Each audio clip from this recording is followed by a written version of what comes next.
Olá, boa tarde a todas e a todos. Estamos aqui em mais um Café Literário promovido pela Editora Moderna. Obrigada a todas vocês que estão nos assistindo e a todos vocês também. Obrigada mais uma vez por participar desses encontros.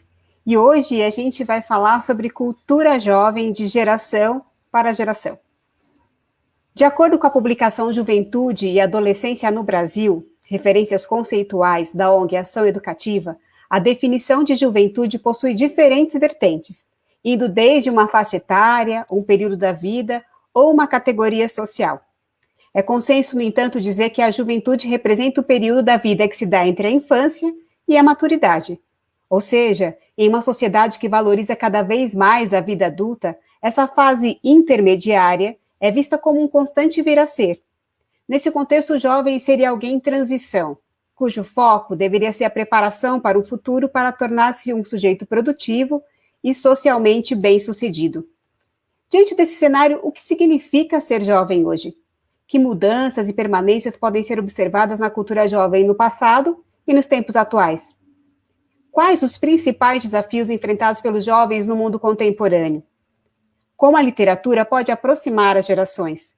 Para conversar sobre estas e outras perguntas, nós temos aqui dois convidados muito especiais, os escritores Pedro Bandeira e Thalita Rebouças. Boa tarde, Pedro. Boa tarde, Thalita. Boa tarde. Tudo bom, Denise? Obrigada. Tudo bom? Boa tarde. Pedro. Lindas, beijos. Boa tarde. Primeiro, quero dizer que é uma alegria muito grande poder conversar com vocês hoje, agradecer por aceitarem o convite da Editora Moderna para esse nosso bate-papo, e dizer para quem está nos assistindo que pode participar com comentários, perguntas. A gente vai acompanhando aqui pelos nossos comentários aqui das redes sociais, e na medida do possível a gente vai incluir as perguntas de vocês na nossa conversa também. Vou apresentar, embora nossos dois convidados sejam muito conhecidos, né, é de praxe a gente apresentar aqui no nosso café. Pedro Bandeira nasceu em Santos em 1942, trabalhou em teatro profissional como ator, diretor e cenógrafo, foi redator, editor e ator de comerciais de televisão e, a partir de 1983, tornou-se exclusivamente escritor.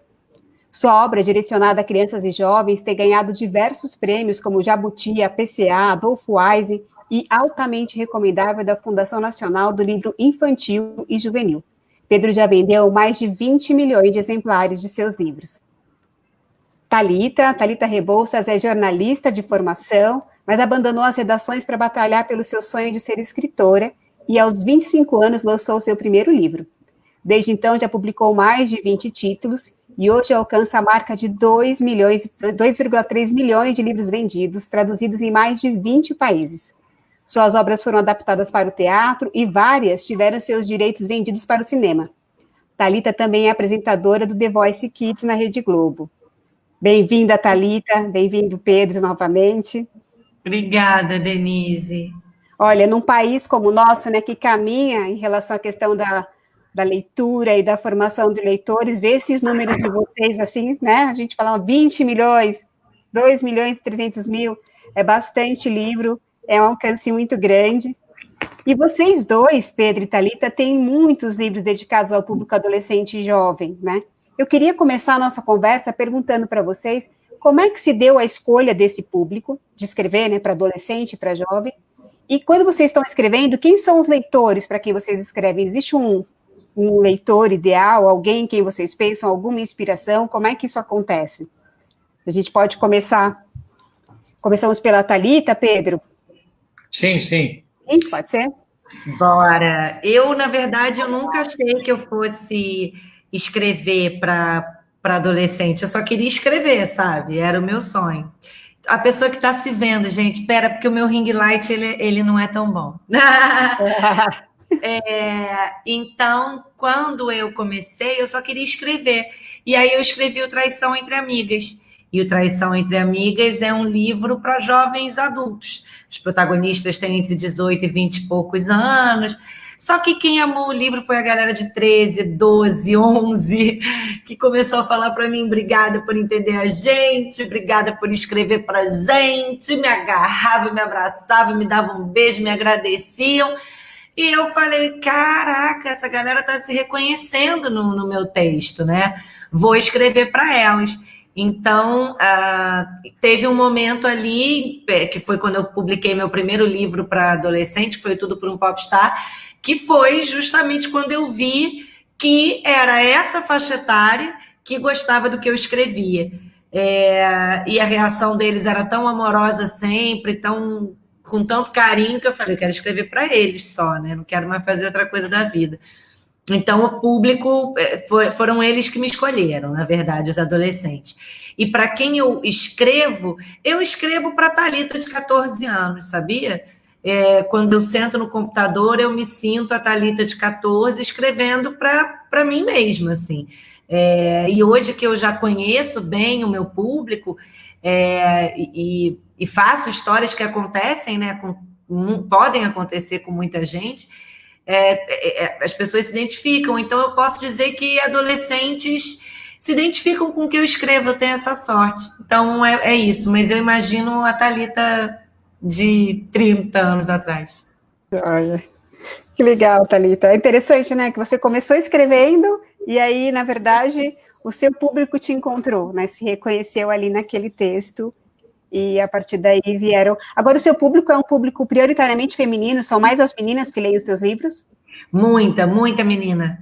É impressionante. Mas embora eu tenha muitos meninos que gostem muito dos meus livros também, menino tem uma coisa que eu nunca achei que né, mulher não tem isso, né? Eu não vou ler livro de menina. Eu espero que nessa onda feminista maravilhosa que estamos vivendo, as mães de meninos ensinem eles que não tem problema uma capa ter menina, né? Eu nunca me lembro de ter questionado, eu vou ler um menino maluquinho, eu vou ler Marcelo, Marmelo, Martelo. Eu nunca pensava, mas eles não são meninas, é para menino. Menino pensa isso. Então, durante muito tempo na minha carreira, eu escutei de meninos, quando é que você vai escrever para a gente? Eu falei, eu escrevo para todo mundo que gosta de se divertir, independentemente do gênero. Então, eu espero de verdade que isso vá mudando ao longo do tempo, porque desde que eu comecei a escrever, isso faz 20 anos, é uma coisa que eu me ressinto até. Eu faço livro para quem gosta de ler, de se sentir fisgado por uma boa leitura. É menino ou menina? Harry Potter, olha aí, é menino, e tem amiga e menina, e tá tudo certo. Mas meninos questionam isso, e eu torço para que eles não questionem mais no futuro. Que bom. Obrigada, Thalita. E você, Pedro? Você, Também, como é que surgiu essa escrever para jovem? E quem é esse jovem para quem você escreve? Eu vim do jornalismo como a Thalita, e o jornalismo é uma profissão que você escreve o que te mandam escrever, você não escreve o que você pensa, o chefe de reportagem te dá uma pauta, você tem que destrinchar. Mas, e quando eu entrei, já quase com 30 anos, eu comecei a fazer muita história infantil para revista. E daí resolvi fazer um livro, publiquei, e aí eu achei, puxa, eu preciso ser responsável, eu preciso conhecer o meu público. Que público é esse? O meu público será o ser humano enquanto ele se forma, até fisicamente, até chegar à idade adulta. Então, eu tive que estudar esse público e as mudanças que ocorrem durante esses anos todos, desde que você é gerado até que você se torna um adulto. Biologicamente, você se torna um adulto lá pelos 12 anos, mas socialmente, eu acho que você se torna um adulto mesmo depois dos 16, 17 anos. Então, eu fui estudar as diferenças psicológicas de cada uma dessas faixas e me dei bastante bem, porque logo que eu comecei, eu resolvi pensar no jovem para fazer uma literatura juvenil, que no meu tempo seria para o ginásio, né? Para o Fundamental 2, um elemento entre 9 e 14 anos, por aí. Então, essa é uma gente que sempre vive em turminhas, eles se amam nas turmas como se fossem irmãos, eles gostam muito de aventura e de mistério, e já tem um bocadinho já começa a surgir a atração sexual pelo outro sexo e tudo mais. Então, criei uma turminha que deu demais certo, e adorei essa faixa. E até hoje eu adoro essa faixa e escrevo para essa faixa, mas eu sei que os meus livros atingem até esse finzinho mesmo. Quando a pessoa já sai um pouco da partida do 9º ano, ele já não está mais já não está mais formando, ele é um adultinho. E era uma coisa engraçada, eu notava que não havia uma literatura específica para aquela faixa. A educação acha que a partir daquela faixa ele tem que ler Os Sertões, tem que ler Memórias Póstumas de Brás Cubas, mas eu acho que não. Eu acho que ele não está emocionalmente preparado para isso. Eu achei que aí havia um buraco. E eu não sabia, em determinado momento, que já tinha gente descobrindo que havia esse buraco, essa lacuna da oferta de boa literatura brasileira, dirigida para o que a gente chama de jovem adulto. É adulto, mas ele ainda não está com os 18, ainda nem pode dirigir, embora pegue o carro do pai escondido, ele está fazendo ensino médio, está querendo fazer cursinho, ele não sabe ainda o que ele vai ser. Até que um dia, o escritor viaja muito, eu agora estou bem mais velho, então não estou viajando mais, se bem que agora no coronavírus ninguém viaja, vamos só falar através de lives. Então, eu estava no Rio Grande do Sul e estava em Santa Maria. Eu não sei se eu estava trabalhando lá ou se eu cheguei lá para pegar o aeroporto de Santa Maria e dali ir para Passo Fundo, etc. Aí eu estou lá e veio uma menina, uma adolescentezinha, adolescente, talvez 13 anos, 14, disse, ai, Pedro, eu gosto muito dos seus livros, sabe? Para mim, só existe na vida 2 autores, você e a Thalita Rebouças.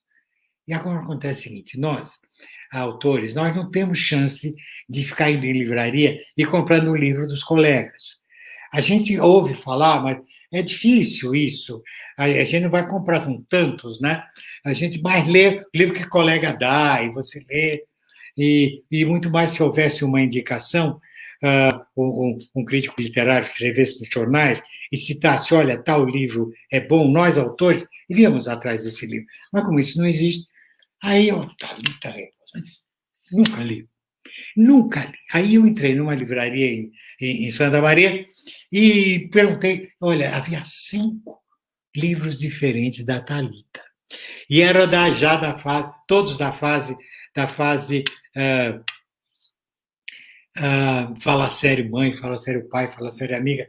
Aí eu falei, bom, vou ler. Aí comprei 5 daqueles livrinhos e botei na minha malinha, que é uma malinha que a gente vai arrastando em todas as viagens, né? Botei na malinha e peguei o avião, aí cheguei em São Paulo. Não me lembro do ano, mas eu me lembro do dia. Eu cheguei no dia 2 de julho, que é justamente o aniversário da minha mulher. E a minha mulher estava na casa do meu filho, morava na época em Perdizes e tal. Aí eu peguei um taxinho, eu tinha comprado aqueles chocolates de gaúchos, né, de Gramado, tal, levando um sacolinho. Botei a mala no porta-malas do taxista e fui embora. Só que, quem não conhece São Paulo, você sai do aeroporto, tem uma grande avenida chamada Avenida Brasil, e depois chega na confluência com outra avenida, Avenida 9 de Julho, e ali tem um sinal que leva 5 minutos fechado. Aí, na hora que o cara para, do lado entra um sujeito com um revólver, pá, desliga o carro aí, pá, chega, me dá todo o dinheiro, e pá, e pô, aí dei o dinheiro, ele quero carteira, e eu não uso carteira, não, eu só tenho aqui meus documentos no bolso. Ele pegou meus documentos todos, levou tudo embora, aí falou pro cara, abre a porta do porta-mala, abre a porta do porta-mala. Aí ele abriu a porta-mala, ele pegou minha malinha e foi embora me xingando. Muito bem, aí quem é roubado sabe como é chato, cheguei em casa e tal, nervosíssimo, né? É muito chato ser roubado. Eu cheguei e tá bom. Aí logo em seguida veio não sei se era um fim de semana, mas eu estava no Rio a trabalho e veio um repórter me entrevistar. Eu acho que ainda existia o Jornal do Brasil. Eu acho que era o jornal, não era o Globo, era o Jornal do Brasil. E sei lá, não me lembro. Aí ele me perguntou, mas escutem, você não conhece a carioca aqui, Thalita Rebouças? Eu falei, pois é, não conheço. Era para eu conhecer. Aconteceu assim, foi roubado, eu tinha os livrinhos dela e tal. E ela cai que a Thalita leu a matéria e me mandou todos os livrinhos. Me mandou para minha casa, com dedicatória, com beijinhos. E aí nós ficamos amigos para sempre. Amigos até o dia de nossas mortes. Porque eu gostei demais, porque eu vou aproveitar um pouco e falar isso. A Thalita entrou justamente para essa faixa. Essa faixa já saiu do ensino fundamental, vai fazer ensino médio e não sabe se vai trabalhar ou se vai fazer vestibular e tal, mas de muitas incertezas, que ainda tem muita dificuldade com a autoaceitação, mas já está querendo libertar-se da casa, já tem uma série de divergências com papai e mamãe. Naquela época eu já sou grande e tal, o papai não me deixa pegar o carro, porque eu fiz ainda 18 anos, e a mamãe fica me dando ordem. Então, ela pegou isso e conseguiu fazer uma fórmula de comunicação só dela, extremamente pessoal, em que ela faz o leitor entrar no livro e ficar fazendo perguntas a uma mãe, aquela é a dela, sei lá, pode ser um menino lendo esse livro vai sentir a mesma coisa. Né? Fala sério, Nhoque, você tem suas verdades, eu já estou encontrando outras, vamos conversar, vamos chegar a um ponto de equilíbrio. Entende? Assim também até com o namorado, até com a irmã, até com o irmão, até com a amiga. Entendeu? Esse é uma literatura, sei lá, vamos dizer, de opinião, ou de discussão, mas é uma discussão não de guerra. Essa discussão é uma discussão para eu encontrar a paz naquele convívio. Não é para eu romper com a minha mãe, dizer você é uma velha, uma coroa que não me deixa sair com o meu namorado, mas vamos achar um ponto de equilíbrio. É muito divertido, né? É muito divertido porque realmente é choque, inclusive choque de geração, e ainda mais hoje, que as gerações são muito diferentes uma da outra, porque a tecnologia vai mudando com tal velocidade que essa jovem e essa mamãe são mesmo, embora tenham pequena diferença de idade, 20 anos, às vezes 22, e são dois mundos diferentes, tá? Não dá para você impor a realidade de uma para a outra. E a Thalita pegou esse caminho, né? Eu não conheço ninguém que tenha feito algo assim. Mas aí também a gente tem uma amizade muito forte, mas eu adoro a literatura dela. Que bonito, Thalita, que legal ouvir isso também agora aí, do Pedro, né? Olha, Thalita ficou emocionada.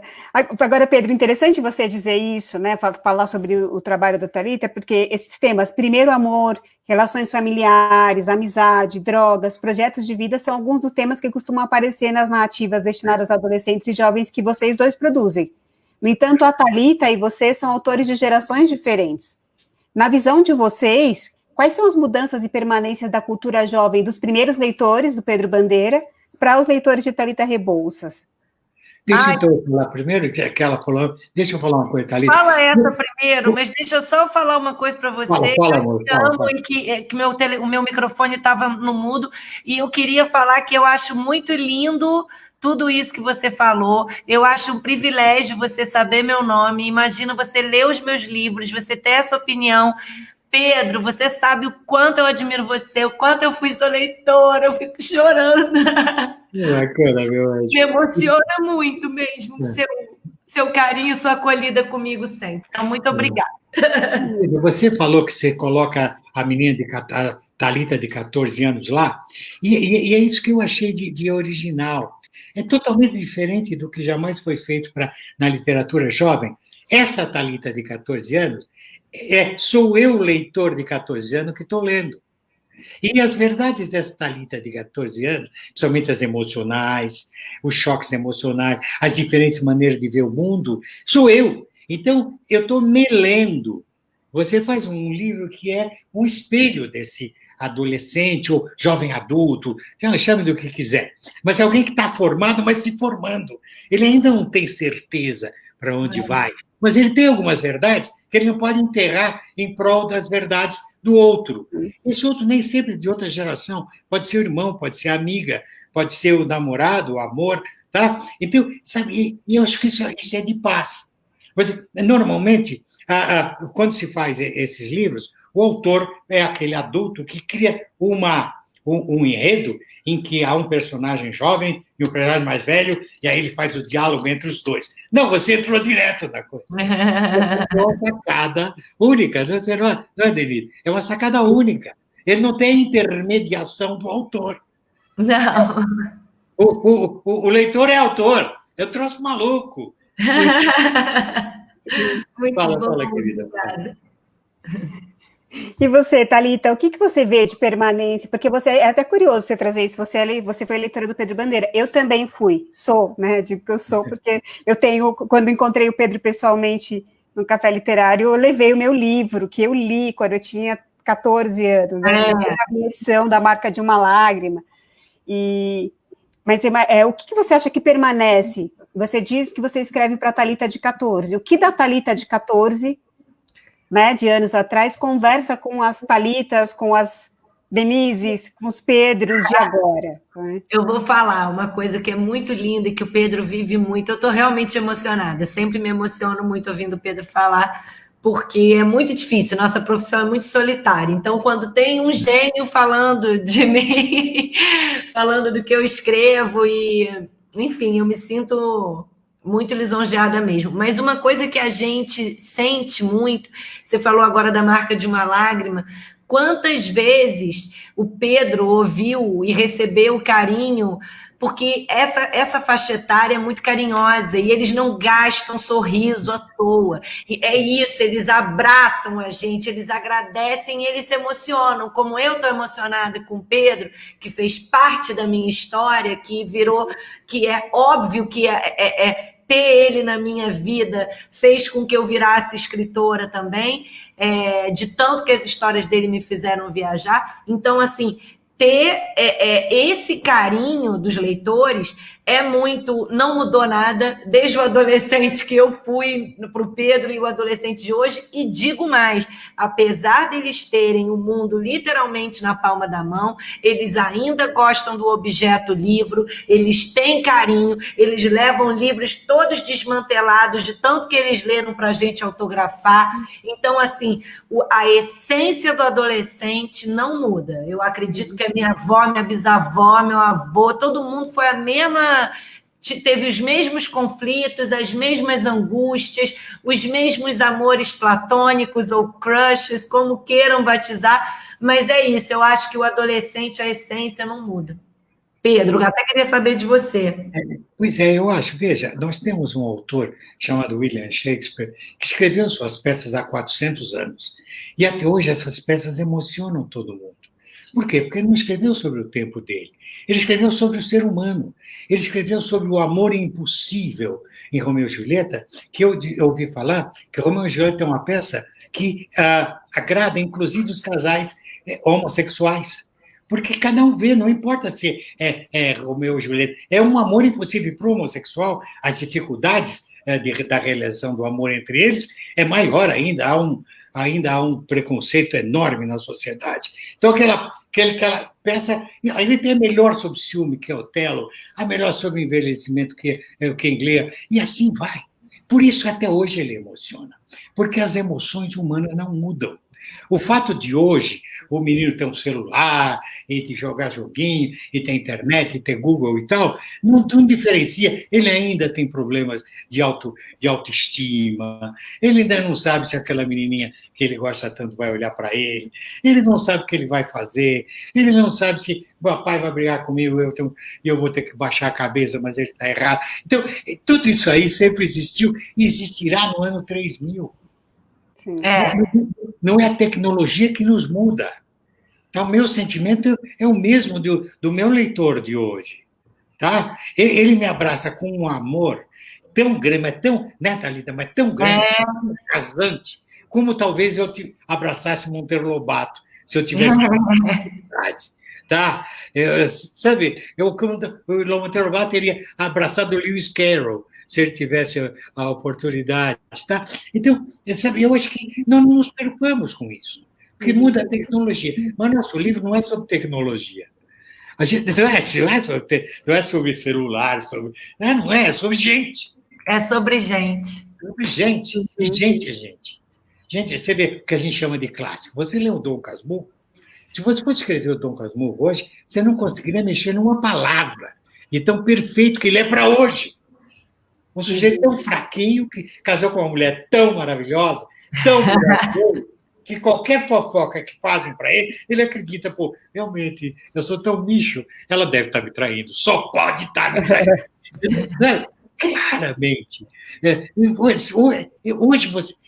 É ruim uma menina de 15 anos ler o Dom Casmurro, porque não faz ainda parte da vida dele. Não é que não entenda as palavras, mas não faz parte. O cara está casado há tantos anos, já separou, já não sei o quê.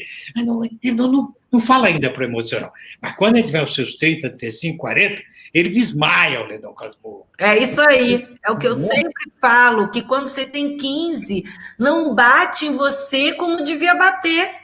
Porque você não tem, nem você não está nem perto desse negócio. É exatamente o que eu falo, o que eu penso. Pois é, Thalita, veja. E você acha que o Machado escreveu para crianças de 15, 16 anos? Claro que não.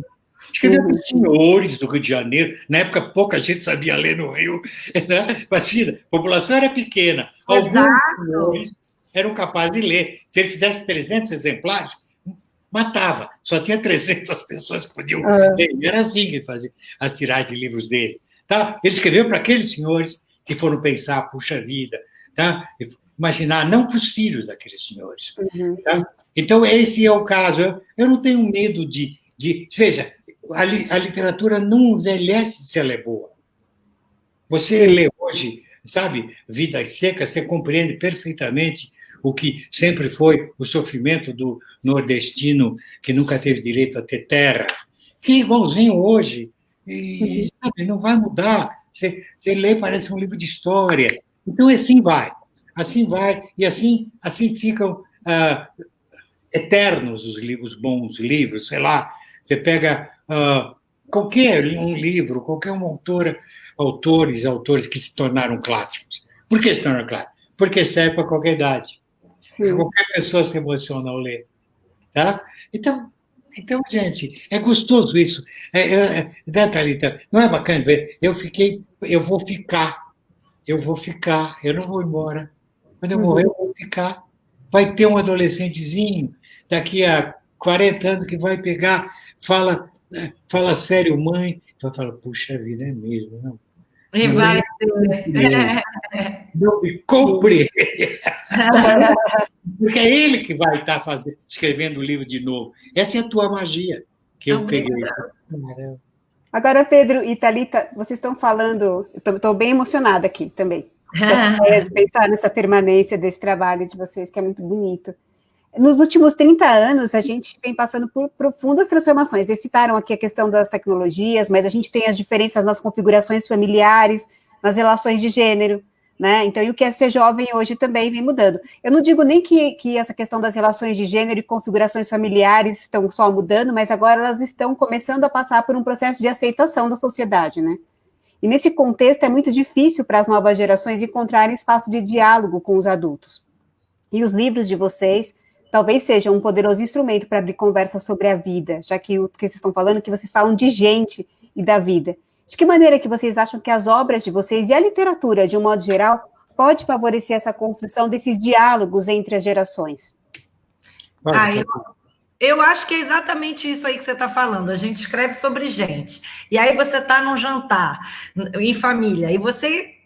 Que maneira melhor do que puxar um assunto que está vindo para você de um livro, e aí você pode falar de uma angústia que você está sentindo, de um relacionamento que você que está fazendo você sofrer, de alguma rusga que você tenha com a sua mãe ou com seu pai.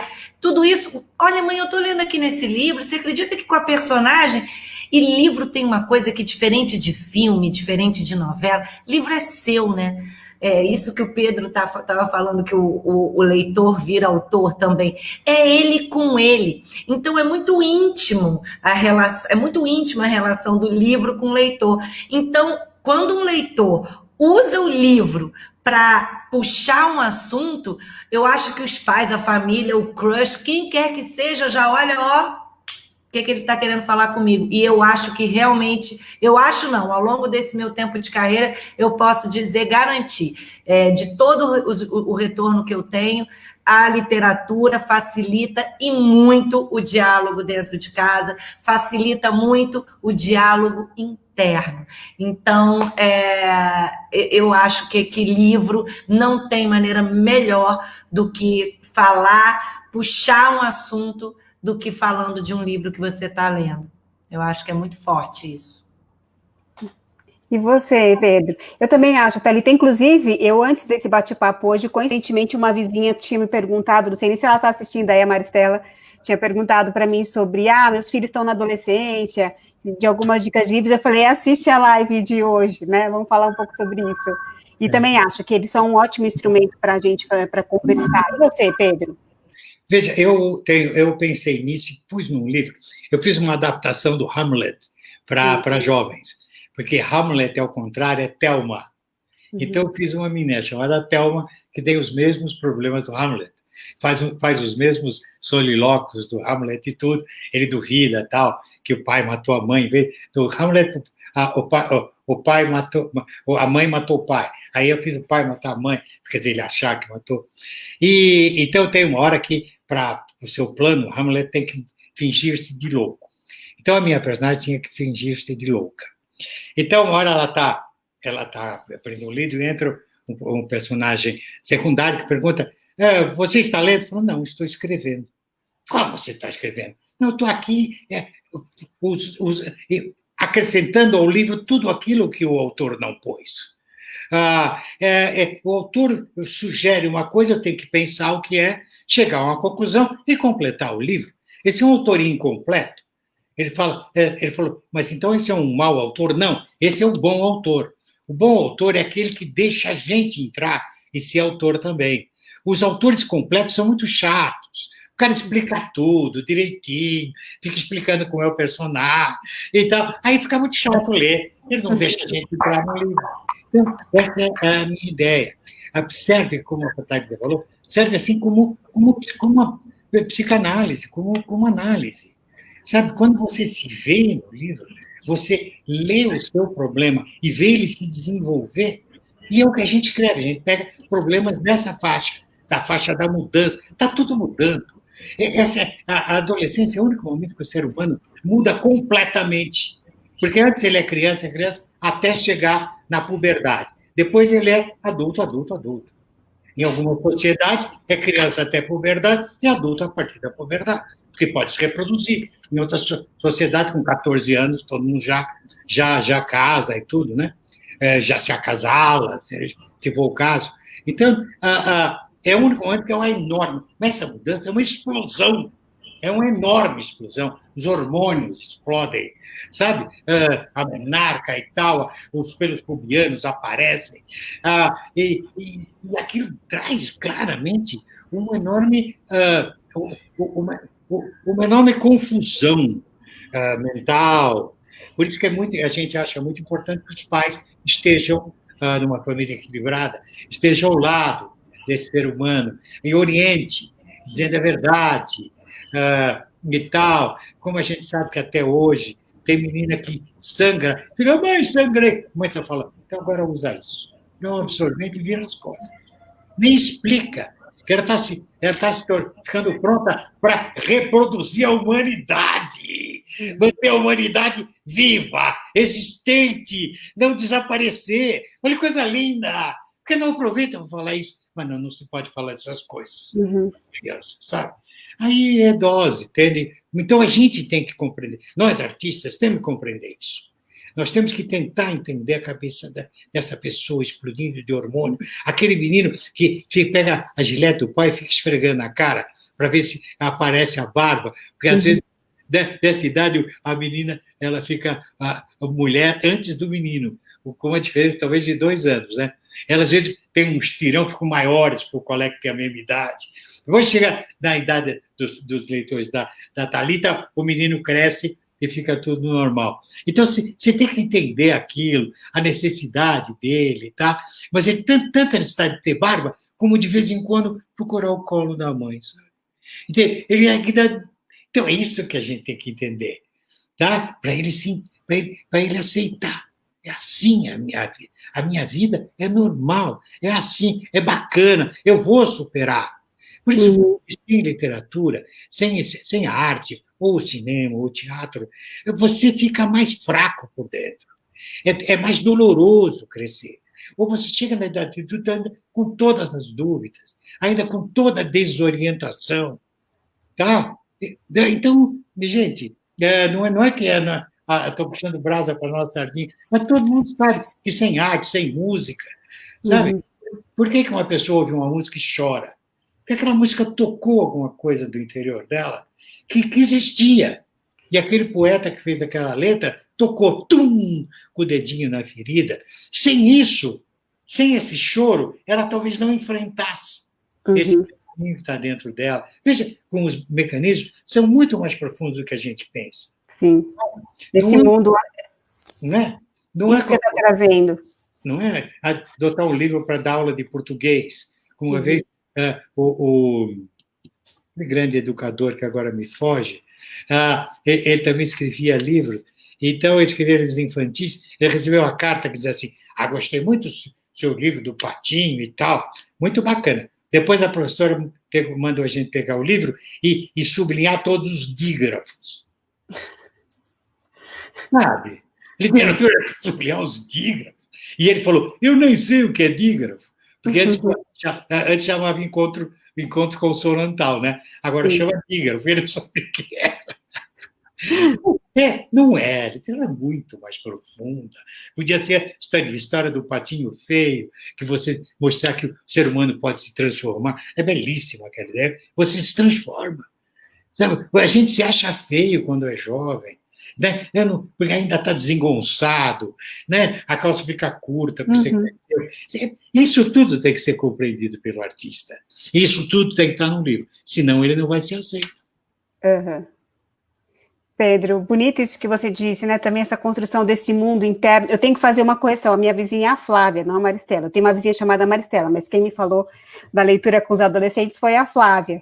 Bonito isso que vocês trouxeram desse, tanto você como a Thalita, desse espaço de diálogo, né, entre os adultos. Agora, você acabou trazendo uma questão que eu tinha colocado aqui, que por muitas vezes os jovens, eles encabeçam as grandes mudanças sociais, né? Aí a cultura jovem, de um modo geral, ela é vista com maus olhos pelos adultos, especialmente na escola. Então, o jeito como eles se vestem, os interesses, se usa piercing, tatuagem, boné, se a saia é curta, se vai para a escola de Havaiana, tudo vai gerando estranhamento e inadequação. O trabalho de vocês, no entanto, ele parece criar pontes entre essa cultura e as práticas escolares, já que algumas instituições costumam sugerir a leitura dos livros de vocês como parte, né, do conteúdo escolar. Como é que os educadores podem trabalhar, que você acabou de falar aí de grifar os dígrafos, né? Mas como é que os educadores podem trabalhar a leitura para tornarem a cultura jovem também parte da cultura escolar? E de que maneira o interesse dos jovens literários, dos jovens, a gente pode atrair os jovens para a literatura, sem deixar de lado esses interesses e os desejos típicos dessa idade, que muitas vezes são colocados de lado quando a gente apresenta uma literatura que está muito distante deles também, né? Diga, Thalita.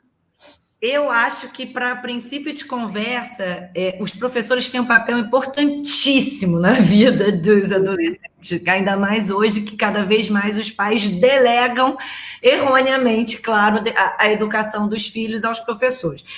Eu sou muito grata aos professores, porque eu sei o que eles passam, a gente visita muita escola, né, Pedro? A gente sabe como é duro o dia a dia deles. Então, quando um professor indica um livro nosso, é muito bacana. E eu acho que isso que o Pedro falou aí, cadê os dígrafos? Ok, pode até ter, mas Deixa o adolescente pensar. Eu recebo muitas provas que os meus livros caem. E aí é tipo, o que a autora quis dizer? E eu falava, gente, eu nem sei o que eu quis dizer aqui. Uhum. E eu acho que o que a gente tenta fazer, o que eu tento fazer, é aproximar o adolescente do hábito da leitura. Se ele começar a achar que leitura é uma coisa escala alfabética difícil, que ele tem que tentar entender o que passa na cabeça de quem fez aquela pergunta, por que não deixa ele só fazer isso? Olha o que a gente faz, o adolescente não se sente só, o adolescente se percebe, o adolescente cresce, olha quanta coisa um livro pode fazer. Então, assim, ele pode até caçar os dígrafos e não sei mais o que, mas entender o que a autora pode estar dizendo, mas o que ele entendeu disso? Eu acho que cabe ao professor estimular o leitor a falar. Em que momento você se achou autor desse livro? Em que momento você se identificou e por quê? Se de repente estimular e pegar na alma do leitor, eu acho que aí a leitura vai ficar muito mais leve, porque eu acho que a leitura em sala de aula ainda é uma coisa, eu não posso errar, eu tenho adolescentes próximos que me amam, mas que falam, odeio ler, eu só leio para a escola. Isso mesmo. Entendeu? Então, assim, a maneira que um professor me fez gostar de ler foi indicando no mesmo ano Machado de Assis, Paulo Coelho, Marcelo Rubens Paiva, Clarice. E eu falei, opa, porque aí eu entendi, olha, tem essa gama, porque quando a gente é adolescente, a gente não sabe que tem tanto livro para ler. Quando o adolescente cisma que ler é chato, é dificílimo fazer ele voltar atrás. Então, dá livro com que ele possa se identificar. Se ele gosta de futebol, dá livro sobre futebol. Se ele gosta de moda, vai ler livro sobre moda. Mas o adolescente precisa, o pré-adolescente e o adolescente precisam saber que tem uma gama de livros, que eles só não vão gostar de livros se eles não se permitirem, sabe? Então, eu acho que o professor cabe aí, de mostrar para o leitor a gama que ele tem e fazer ele pensar no que ele leu. Não que ele se sinta obrigado a acertar respostas que nem os autores sabem. O Thalita, vou fazer 2 comentários. Um deles é que eu não lembro se é Ana Maria Machado, é a Ruth Rocha, que diz que quem não gosta de ler é como quem não gosta de namorar. É só porque não encontrou um namorado certo ainda. Então, você tem que encontrar seu livro. E a outra coisa... São gênias, né? Então... E outra coisa que você disse aqui, eu tive há um tempo atrás num curso que uma pessoa apresentou um trabalho sobre a obra de um autor. E aí, quando acabou o seminário, o autor estava na plateia. Ela falou, olha, o autor está aqui, você quer fazer algum comentário sobre esse trabalho que foi feito sobre sua obra? Ele falou assim, gente, eu não pensei em nada disso quando eu fiz o livro. E todo mundo caiu nesse. Ele falou, eu estou contente que alguém tenha pensado, mas eu não pensei em tudo isso. E é ótimo que você trouxe aqui, né? O que o autor quis dizer com isso? Bom, que ele quis nem sempre ele sabe. O autor não quis, Denise, o autor não quer dizer nada. O autor quer provocar o outro para que ele pense e ele chegue à conclusão sobre aquele problema. Exatamente isso. Eu posso, olha só, hoje, por acaso, é o dia do compositor e eu também faço música, né? Estou brincando disso. E eu queria ler uma coisa que tem muito a ver com o que o Pedro falou agora há pouco, o livro ser uma psicanálise, né? Uma autoanálise. Olha que lindo esse poema do Quintana, que ele fala de poemas, mas eu eu abracei como escritora de prosa. Os poemas são pássaros que chegam não se sabe de onde e pousam no livro que lês. Quando fechas o livro, eles alçam voo como de um alçapão. Eles não têm pouso nem porto. Alimentam-se um instante em cada par de mãos e partem. E olhas, então, essas tuas mãos vazias, no maravilhado espanto de saberes que o alimento deles já estava em ti. É exatamente isso. É isso. Porque é muito gostoso. Veja, veja só, é uma delícia você, até hoje, ler Dom Casmurro e ficar em dúvida se a Capitu deu ou não deu. Não importa o que você acha. Eu, por exemplo, acho que ela não deu. Eu também acho que ela não deu. Ela dava aberto. Mas eu também já pensei que ela deu. Eu já li uma vez e achei, não deu. E a outra vez eu achei, deu. É maravilhoso. Até hoje, ninguém sabe qual era o diabo da dúvida do Hamlet. Será que houve mesmo? Será que ele viu mesmo aquele fantasma? Será que o pai dele foi mesmo assassinado? Será, sabe? Então, essa é a beleza da literatura. Ela só se completa no leitor. A Marisa Lajouro tem uma frase linda, que ela diz assim, o livro é um objeto social.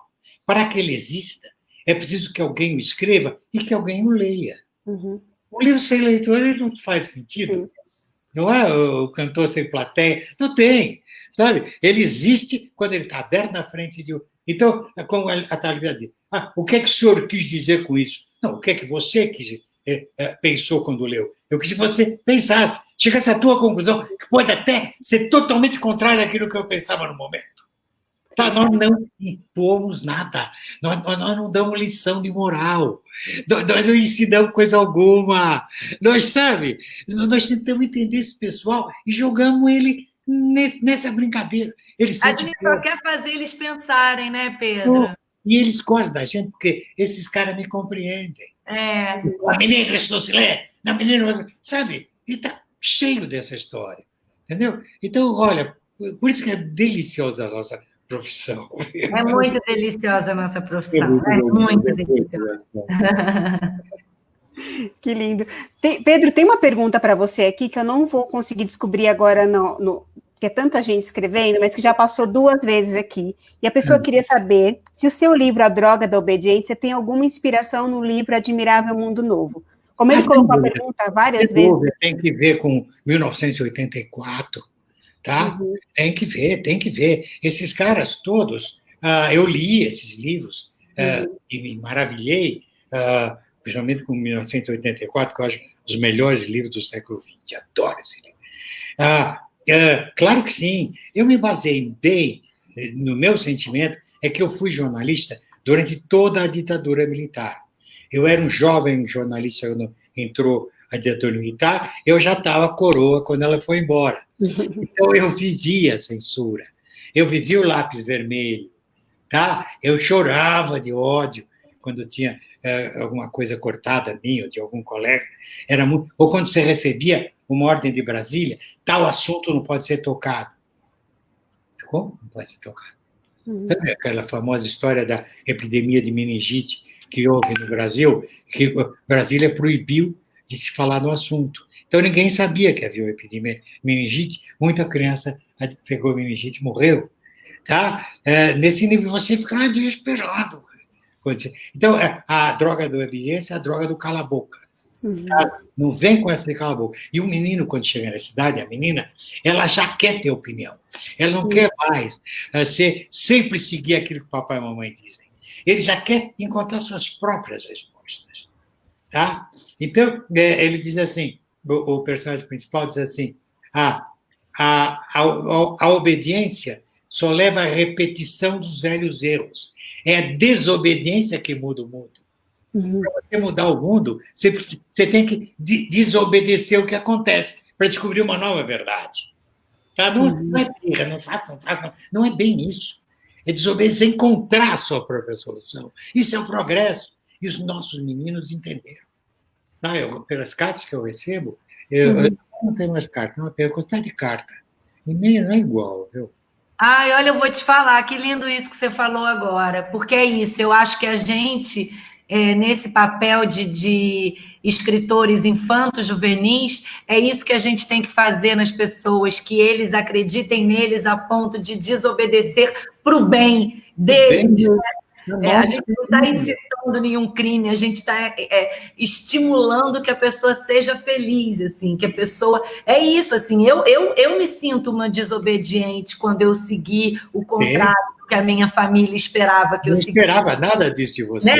Era para eu ser advogada, eu fui fazer direito, eu fui fazer uma coisa certinha.